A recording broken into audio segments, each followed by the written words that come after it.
Hello and welcome to A View from the Bridge. My name is Joel Lammy. Got a special guest today, a man who knows both Nottinghamshire and Somerset very well, which is handy considering those are the two sides who are set to begin the season on Friday. Jake Ball. Jake, how are you doing? How's your winter been? Have you warmed up from yesterday?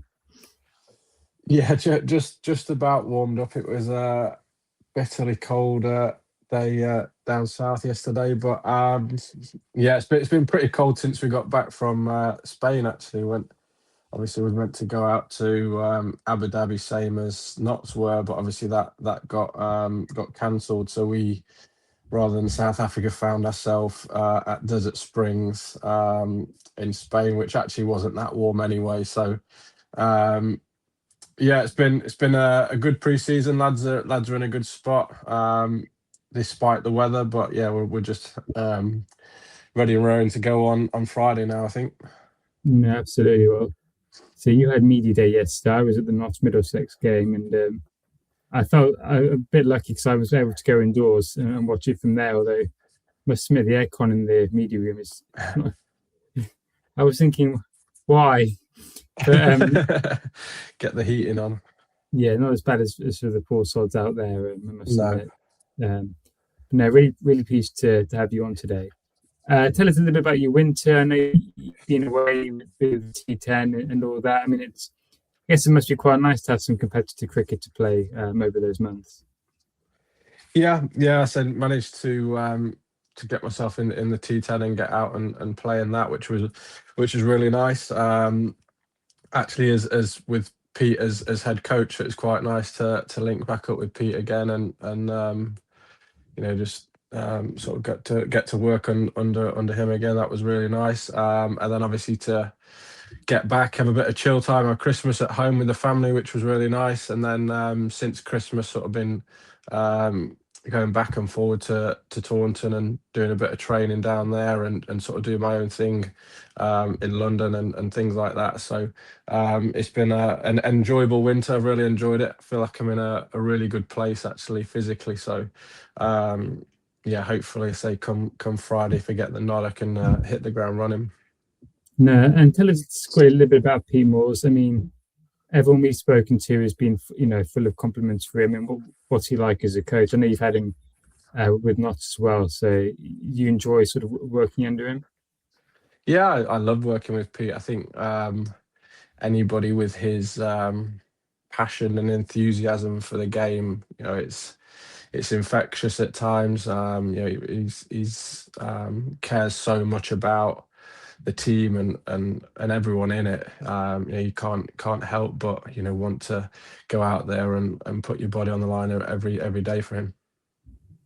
Absolutely. Well, we hopefully he'll be in a good mood come Monday evening. I must admit.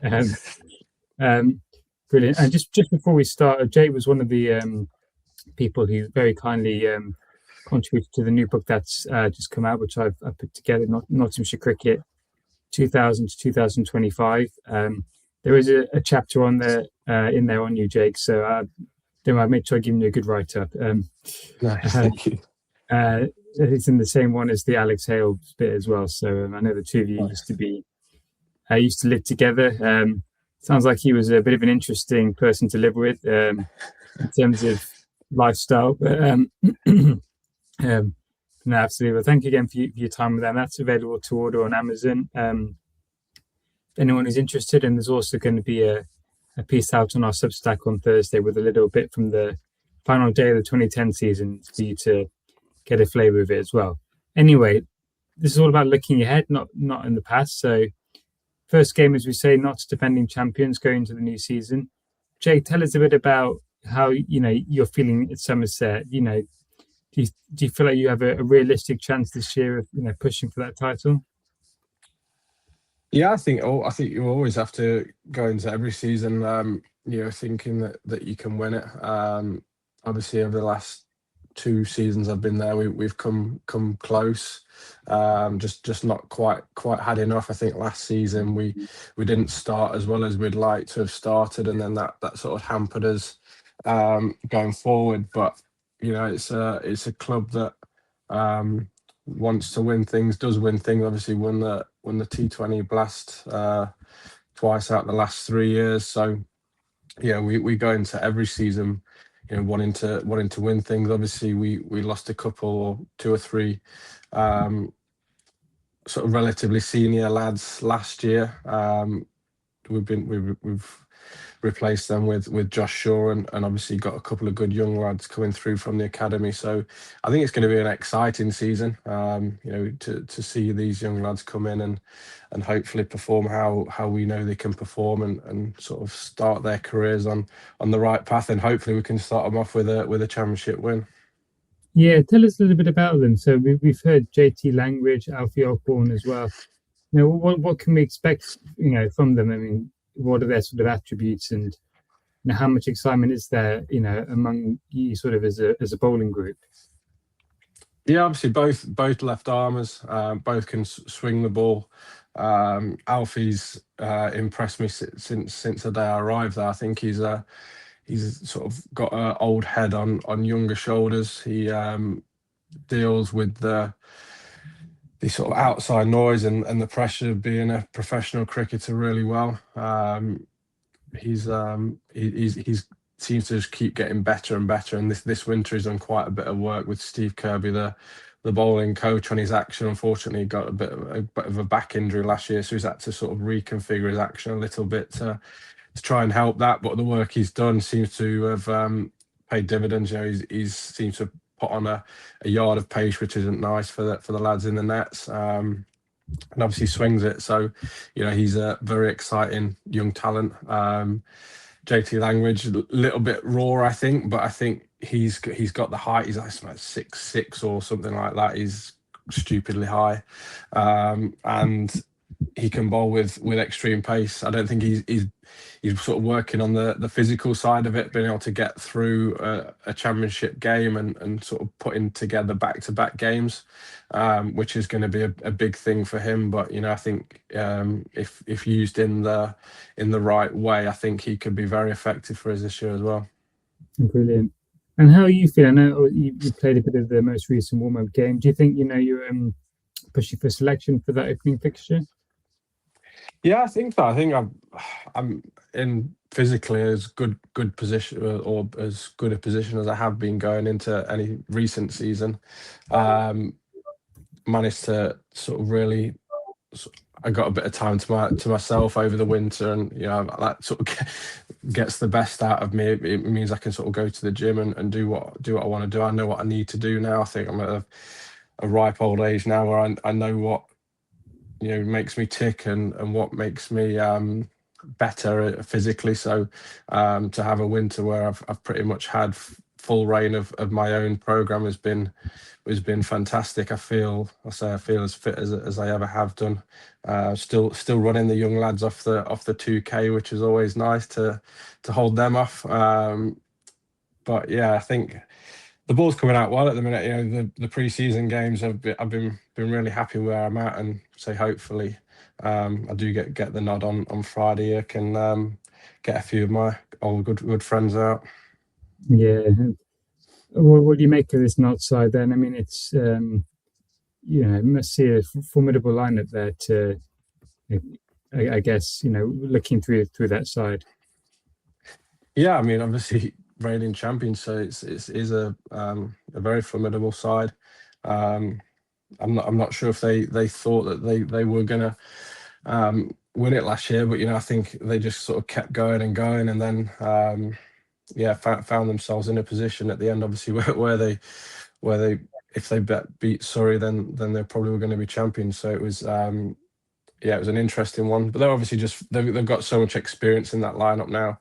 I think a lot of the lads that I would have said were the young inexperienced lads when I was there are now very much experienced. The likes of Lindens and Liam Patson White and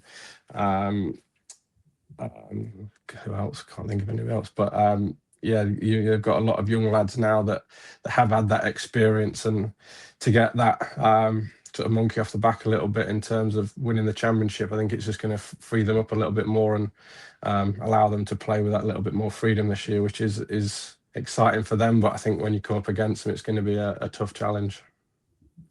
No, I was going to say you obviously you know them probably then say quite well. Some of those lads. I mean, it must be nice from afar to see how much they've developed during that time. Yeah, definitely. I said quite close with Lyndon, and to see his development. So from when I was there, Lyndon was always one of those that you knew the had the mental side to it. It was just sort of putting the overs together, the bowling side of it, and the batting side. It can be hard to juggle sometimes for a young player, knowing sort of the time to spend on your bowling, time to spend on your batting. Obviously, he was a slip field at the time. I don't know if he's in the slips anymore, but you know that putting all those facets of the game together. Is a difficult one to juggle for a young player, and he seems like he's got a really good balance. His bowling towards the back end of last season was extremely impressive. Actually went down to watch the game live at the Oval. Is it the first? I think it's the first game I've ever actually been down to watch live a county championship game. So that was, you know, it was good to watch the boys do their thing there, and yeah, it was just really good to see him develop. I think he's going to go from strength to strength, and you know, hopefully, he can be pushing for higher honours in the coming years. Yeah. Oh, so did you go through all 4 days, or did you just to? No, I went down for one day. Luckily, Ben Slater left me a ticket. I think it was the last day. I was like, I live in London now, so it was only a couple of stops on the tube. So I was like, it's almost that you sort of have to go down and watch it. It was yeah, very exciting last day. No, absolutely. So will there be any few choice words if you're opening the bowling on Friday and you got Ben and Hasta? I don't think choice words. I think I know what to say to try and put him off, but I won't reveal that now. No, fair enough. Anyone in particular in that lineup you'd be more keen than anyone else to get out? No, I mean just in terms of like a bragging rights sort of thing, rather than anything else. I think Slats, just because I got him out when I was at Notts and he was at Derby. I nicked him off in a 40 over game, I think it was then. And he was always adamant that he didn't hit it. And he always held that against me, the fact that I did get him out, but he said he was never out. So I'd quite like to get a legitimate dismissal of Ben Slater, just so I can hold that one over him. Yeah, absolutely. And in terms of that lineup, is anyone in particular who you think is the most like sort of difficult to get out, or you're sort of most concerned about? I mean, obviously Hasib and me with the second top run scorer last year. I guess do you have special plans for players, or do you just try and hit a good line in length? I think you always have sort of plans that they never really waver too much. I think with championship bowling, it is sort of just keeping it in and around off stump and things like that. But I think there's field placings and things like that you can play around with. But generally, early season, when the ball's doing should be doing a little bit more than it would in the summer, you sort of just try and stick to a good line and length, and sort of try and just force the batters into mistakes. But there are little intricacies around where you might place fielders or things like that. But Mm. generally, nothing too different. And, watched Haas bat way too much at Trent Bridge last year. I think he got a double hundred against Yeah, us there. So I think if we can see the back of him relatively early on Friday morning or whenever he comes out to bat, will be a nice one to get for us. yeah. And what can we expect from the wicket as well? Because obviously Taunton's got a reputation for spinning, but obviously it's April, and it might not be easy to sort of to make it like that. I mean, we're expecting turning wickets, seaming wickets, batter friendly wickets, or do you just not know? I suppose at this point. I think it's hard to tell at this stage of the year. Obviously, they're all, I mean, we played there this week. All the pitches obviously relatively fresh, so generally they've got decent pace and bounce. I think we want to play on good cricket wickets, which allow all facets of the game to be involved. Obviously, I think we've got, in my opinion, the best spinner in the country, in Jack Leach, and he can do his thing on pitches that don't even necessarily spin. So yeah, I think we're just looking to play on good cricket wickets, and um, obviously want to result in the 4 days. So yeah, I think that's what we'll be looking to do. Yeah, and talk to us about some of your other teammates as well. There's a lot of young talent in there. Obviously, you've got the Roos, you've got Archie Vaughan, obviously got Tom Banton as well. Experienced Tom Abel, experience. You must look at that batting lineup and be quite excited about who you could put out on the park. Yeah, definitely. I think you mentioned the ruse there. I think there is a exciting talent as I've seen for a long time. I think Thomas. I kept when I first signed at Somerset, I kept hearing people talk about Thomas Rue and how good he was, but I don't think I saw him for the first year. Obviously, he was still at school, and he'd be doing his training outside of when we'd do our training, and then he came into our 50 over side last year. I think it was like second or third ball. Somebody dropped one slightly short, and he pulled him over leg side for a six, and you sort of stand back and you think how good is this? Like, I think he was only like 80, 70. I think he's only 17 or 18 now, isn't he? I don't know. The talent he's got, I've never seen anybody as talented at that age. So I think he's extremely exciting. You have to sort of manage that though as a team. You don't want to give too much too early, to like expose him too much too early. I'm sure the club have a extensive plan on how to integrate him into the 4 day side. So yeah, he's going to be certainly one to watch, not just for Somerset but for England going forward. Absolutely. Now, um, Division One looks like being very exciting this year. Who are you tipping to come out on top? And if it's not Somerset, who would it be? Which teams do you think will be up there, and which players as well are you most excited to look forward to seeing? Well, I think Surrey are always going to be up there, aren't they? And I think obviously after last year, um, missing out on winning it, I think they just sort of want to win it every year. So they're going to be up there. Spent a little bit of time with Gareth Batty over the winter as well. So he certainly has the bit between his teeth to sort of put that right. Last year, he didn't feel like they played as well as they could do towards the back end of the season, and I think they'll be coming out fighting at the start of the year. So they'll always be up there. I think Notts will be up there again. Obviously, the way they performed last year. Um, they've only added to that. I think obviously you got Ducky said he's gonna be around for the start of the season. So that's a huge plus to get you off. Obviously, when Tongi's available, he's going to be a huge plus as well. So yeah, I think there's I think it's going to be the same culprits up there. I think Somerset will be up there and challenging. I think they'll be probably the top three again: Surrey, Somerset, and Notts. So that'll be exciting. In terms of individual players, nobody in particular. I think, as I just said, I think if Thomas Rue can get himself in and around the side, I think he's going to be probably one of the more exciting to watch out the country. Yeah, brilliant. And what's the sort of vibe been around in terms of like the group, obviously with England and everything? Like, is there a feeling now that maybe there's more opportunities for players to get into the England side? And has there been frustration in the past that maybe performances just get overlooked? Um, yeah, I mean, obviously, the last couple of years, it's not really been something on my radar. I think I've sort of that ship sailed for me, so I didn't really pay as much attention to the England side of it. But it does. Um, I don't know what the word I'm looking for is, but it's quite sad to see that some young players now think that it doesn't really matter what they do in county championship cricket. Even if they go and shoot the lights out, they're still not going to have a chance because they're not the right type of player that England are looking for.